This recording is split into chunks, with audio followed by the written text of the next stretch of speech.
Good morning, everybody. I'm going to make sure this is going live because you never know with YouTube. Sometimes you hit live and just nothing happens. So just making sure. It looks like we're live.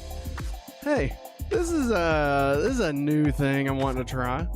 We'll see how often it happens. The goal is for it to be daily. But we'll see. Odds are it may not happen. But we'll find out. Welcome to the everything is already going off the rails. Welcome to the movie mornings, everybody. It's this new thing I'm trying out. We're gonna be talking about some movie news from over the weekend and just getting off on the right foot. Won't be going long, probably 15 minutes, maybe a little bit more, maybe a little less, who knows. And it's just me riding solo today, and every morning if this happens more than once.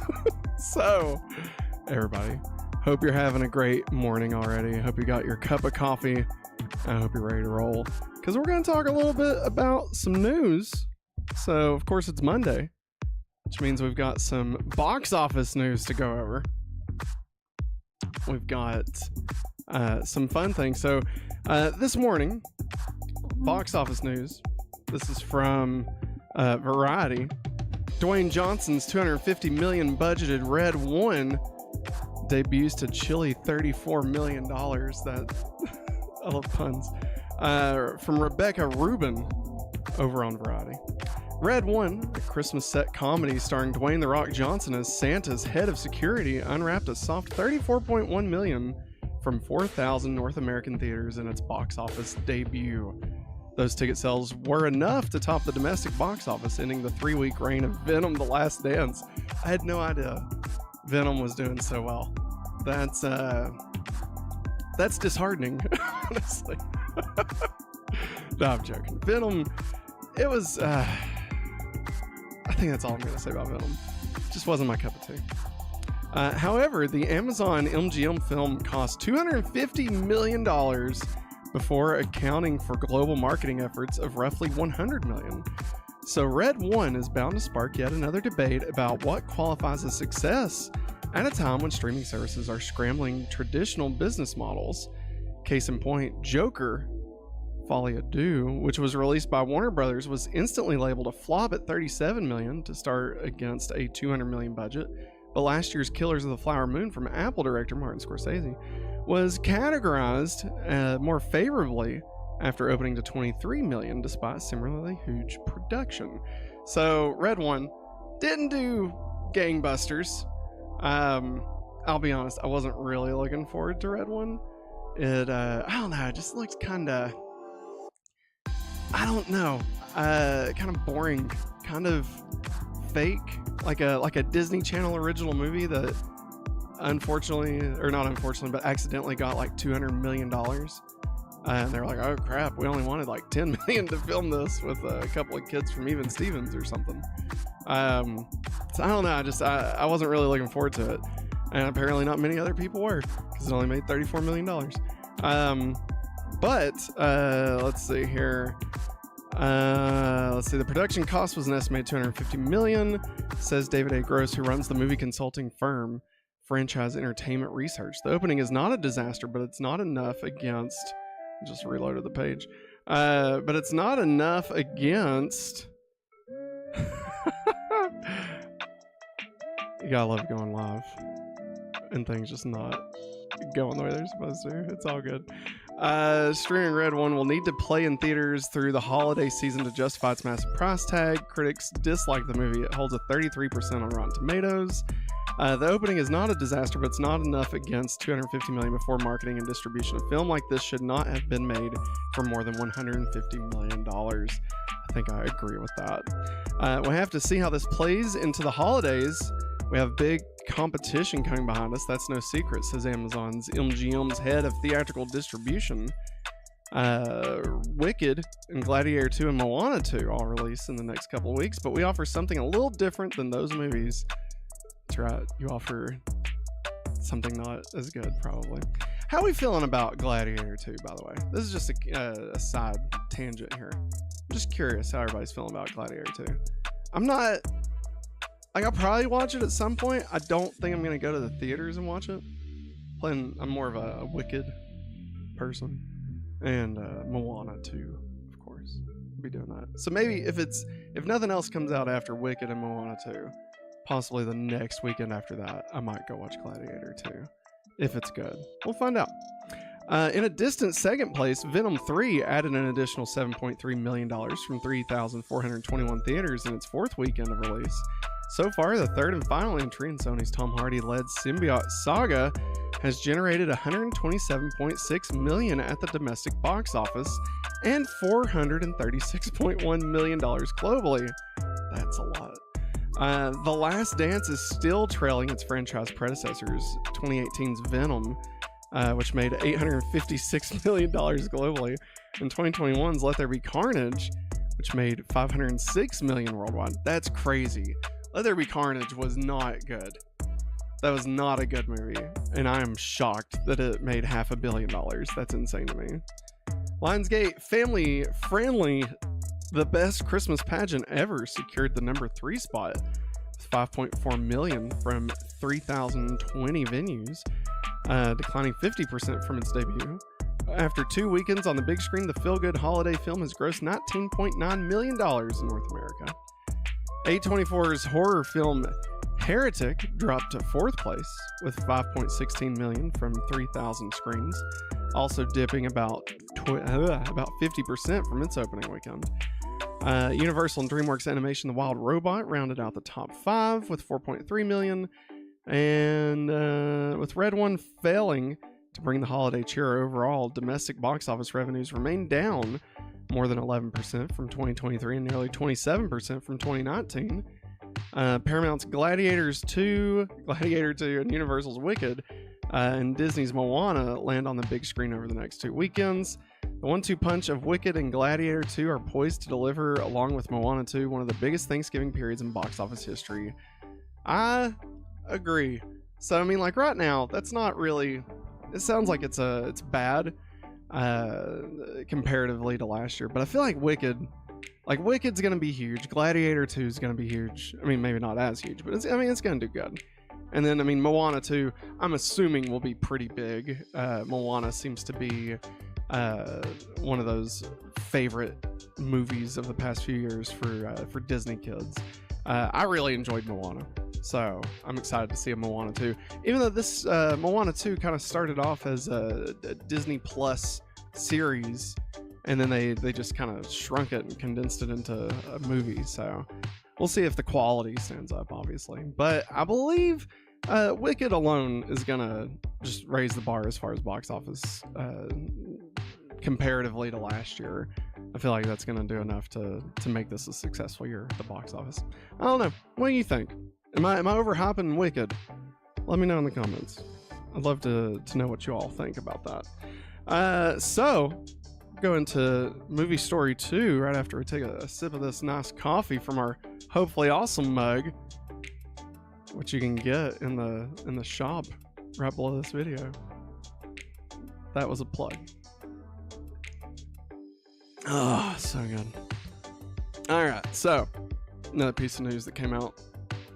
We got Marvel reveals scrapped versions of Deadpool 3, including remaking one MCU movie. So I saw this pop up. This is from comicbook.com. Charlie Ridley. Basically it just talks about a scrapped Deadpool 3 concept before they decided to bring Wolverine. Well, before Hugh Jackman decided to join Deadpool 3. So the ideas for Deadpool 3 included a shot-for-shot remake of the worst MCU movie. The movie that eventually became Deadpool and Wolverine went through a ton of ideas in the development process before Hugh Jackman decided to reprise his role as Wolverine. Ryan Reynolds and the folks at Marvel Studios explored every angle under the sun to try and make Deadpool work in the MCU. The ideas that were explored for Deadpool's Marvel Studios debut apparently included a movie where Deadpool simply appeared in other MCU movies, as well as a shot-for-shot remake of Thor: The Dark World. That's kind of ridiculous. I wonder if that's where the idea of Thor crying over Deadpool first appeared, because obviously it's very similar to Thor: The Dark World when he's crying over Loki. So I almost wonder if that's a layover from the original idea of just remaking Thor: The Dark World.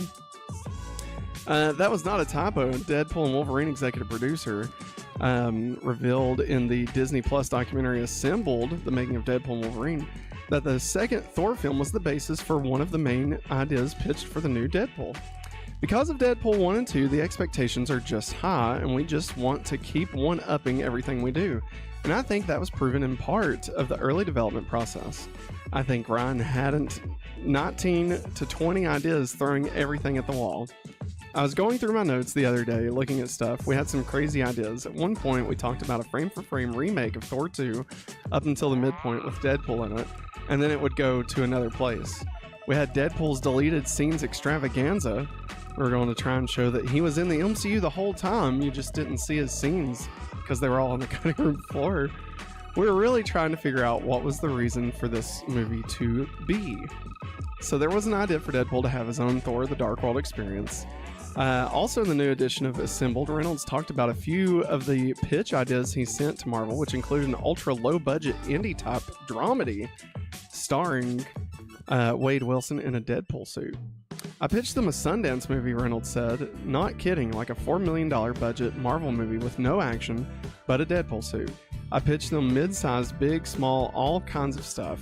I'd kind of felt like I'd run the gamut. That Deadpool Sundance movie likely wouldn't have made as much money as Deadpool and Wolverine, but it easily would have made an enormous profit on such a small budget. So, I'm very glad we got the Deadpool and Wolverine that we got.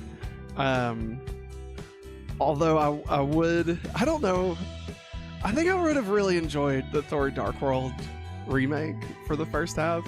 Like, I feel like that would have been so funny, but would have not done good at all. Like, I feel like a lot of people would have been very confused. The absurdity of it makes me laugh, but I don't think it would have been actually a good movie per se. The ultra low budget Deadpool movie, I mean, I'll be honest, I would have watched anything that Ryan Reynolds put out, especially as Deadpool. So, I mean, they could have done anything and I would have been there. I'm glad that we got what we got because I really enjoyed Deadpool and Wolverine. But just, man, that would have been... It would have been weird just seeing another world where, especially like the deleted scenes, that sounds like a funny gag, but I don't know if you could sustain like an hour and a half, 2 hour long movie on just watching deleted scenes from other Marvel movies. Like, it'd be funny. It would be funny. And I would love to see that, you know, maybe a version of that in like Secret Wars or something. But yeah, for just the whole movie, I feel like that would have ran out. Let me know what you think in the comments. Curious if I'm alone here. I feel like that just would have been not a great idea. All right, everybody. Story number 3. This is a good one. And let me pull this up here. So this is from Deadline. Justin Kroll over at Deadline. Godzilla Minus One director Takashi Yamazaki's next project, Grand Gear, lands at Sony with Bad Robot producing. Following a competitive bidding war, Sony Pictures has landed the project Grand Gear from Godzilla Minus One director Takashi Yamazaki and Bad Robot. The studio has greenlit the pick with Yamazaki writing an original screenplay, directing, and producing. Of course, if you haven't seen Godzilla Minus One, what are you doing? Get on it. It's fantastic. It's a great movie. Even if you're not a Godzilla fan, it's just a fantastic movie. It's so good. The studio's greenlit the pick. Bad Robot's J J Abrams will also produce, along with Glenn Zipper. The film will mark Yamazaki's first English language pick, with plot details being kept under wraps. Following the massive success of Godzilla Minus One, the industry has been clamoring to get in business with Yamazaki, and once word was out that he had his first English language pick on the market, bids came in fast. Sony would ultimately land the rights, beating out a number of bids, and sources say multiple factors came into play, which included the studio commitment to theatrical as well as Sony's close Japanese ties through its parent company, which had its own relationship with the director helping Sony win the bid. That's a good point. I didn't even think about that. Sony, obviously, a Japanese company. It's very interesting. After years of critical and commercial success in Japan, Grand Gear represents Yamazaki's formal entry to the U.S. market as one of the most exciting filmmakers working today. Leading Japanese filmmaker known for his large-scale visual effects, Yamazaki's Godzilla Minus One turned into one of the big winners of 2023, not only at the box office, but among critics, becoming one of the best-reviewed Godzilla films in the franchise's history. The film won the 2024 Academy Award for Best Achievement in Visual Effects. After becoming the most successful Godzilla film in the franchise, Yamazaki is in pre-production on the sequel. Fantastic. Obviously, very, very excited for another Godzilla movie from Yamazaki. I mean, Godzilla Minus One, my second favorite movie last year. Like, it was so perfect. Only beat by Barbie, but that's not relevant right now. I'm very excited to see a J J Abrams produced Yamazaki film. You know what would be hilarious? So this can't happen because of, production companies and all that stuff and rights and, so I mean, obviously this isn't going to happen. But if J J Abrams was able to make it into a Cloverfield movie and like get him to direct a Cloverfield sequel, that would be hilarious. I mean, J J Abrams obviously there for a little bit was taking like a lot of the movies that he was producing and just kind of forcing Cloverfield upon it. So I don't think he'll do that with this one, obviously. I just don't think that Yamazaki is going to be able to, or that he would even want to do something like that. I don't think J J Abrams would try to do that to Yamazaki. So I'm curious, obviously, what is this going to be? It's a new IP. If it's even an IP, hopefully. I mean, it is an IP, but hopefully it's a new story, a new thing, just a completely original idea. God knows we don't get enough of those right now. And J J Abrams producing makes me happy. Whatever happened to J J Abrams' Your Name remake that he was supposed to be making? I feel like that was announced like 8 years ago. It was supposed to have Mark Webb directing it at one point. I mean, I don't know if it would have been good. I love the movie Your Name. And J J Abrams being involved. I love J J Abrams. So, I mean, I know he's had some ups and downs recently with some shows and movies that he's worked on that were not critically enjoyed, nor enjoyed by many fans either. So I don't know. I think this is a good move. Obviously, them working together. I'm just very curious what this is going to be. I love this director. Like, I mean, again, Godzilla Minus One, if you've not seen it. Again, if you're not a Godzilla fan, still just watch this movie. It will surprise you. I mean, who the hell am I talking to? Everybody, anybody that's watching this has probably seen it. Remember, we got this hopefully awesome mug down in the shop. Let me know what you think. Let me know how you're feeling about Yamazaki. Let me know how you're feeling about any of these news stories. We got the box office. We got deleted Deadpool movie. Let me know what you feel about this type of stream. Just a quick check-in mornings, talking about the movie news that's hit over the weekend, hit over the overnight. Again, I want to try and do this every day, at least every weekday. We'll see if it happens. That's about as far as I can promise it. Hopefully it won't be as off the rails beginning as this was. It's just one of those things where I was like, should I do this? No, I probably shouldn't. Okay, let's just do it. And then went live, and it is what it is. But I hope you all enjoyed this little check-in. If you have any movie news you'd like to see, be sure and leave a comment down below, or you can hit us up on Blue Sky, hopefully awesome, or Matt, hopefully Matt dot hopefully awesome. I forget exactly what it is, but you'll find me. If you find hopefully awesome, you'll see me on there. Yeah, hit us up, send me a message, and maybe I'll cover the news that you see tomorrow. And yeah, that's gonna wrap it up, everybody. Tonight we'll be going live at our usual time with another gameplay where we just kind of hang out. Of course, Mondays are usually our just kind of get the week going streams. And tomorrow night we'll be doing Going Back to Smallville. And Wednesday's hopefully anime. Thursday is VHS show. So I mean, we got all kinds of stuff for you. So if this is your first time hanging out, be sure and hit that subscribe button. Thanks for joining us. Thanks for joining me. I hope you all have a great, wonderful Monday morning. And until next time, thanks for watching. And as always, have a hopefully awesome day.